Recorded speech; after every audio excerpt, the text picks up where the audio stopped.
বিসমিল্লাহির রহমানির রহিম। আসসালামু আলাইকুম এভরিওয়ান। জুয়েল চ্যানেলের পক্ষ থেকে আপনাদেরকে অভিনন্দন ও শুভেচ্ছা। আজ আপনাদের মাঝে একটি স্পেশালিস্ট ভিডিও নিয়ে আলোচনা করব। ভিডিওটি হলো যৌন রোগের হোমিওপ্যাথি চিকিৎসা। দেখেন এভরিওয়ান, এটি একটি ইম্পর্ট্যান্ট একটি ডিজিজ।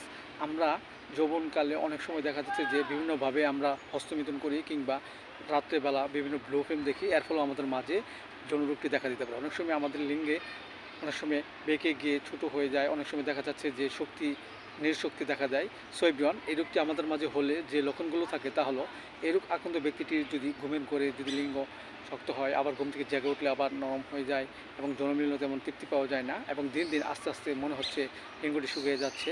এই যৌন রোগের ক্ষেত্রে আমরা যে ওষুধটি সেবন করবো সেটা হলো লাইকোপোডিয়াম 200, আমরা 2 ফোঁটা করে সকাল থেকে 2 বার সেবন করতে পারি।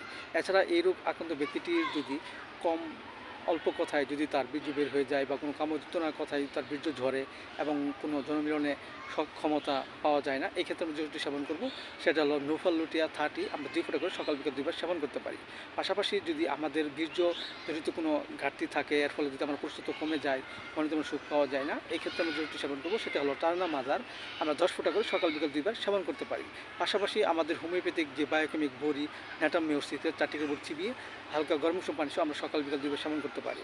এবং হোমিওপ্যাথি বায়োকেমিক বড়ি ক্যালিফসিক্সের 4টি করে চিবিয়ে হালকা গরম উষ্ণ পানি সহ আমরা সকাল বিকাল 2 বার সেবন করতে পারি।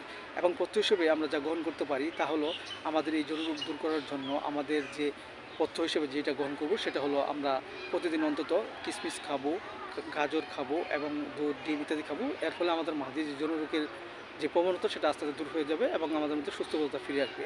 সো এভরিওয়ান, ভিডিওটি ভালো লাগলে অবশ্যই আপনারা সাবস্ক্রাইব করবেন, লাইক দিবেন, পাশে থাকবেন। Thank you so much.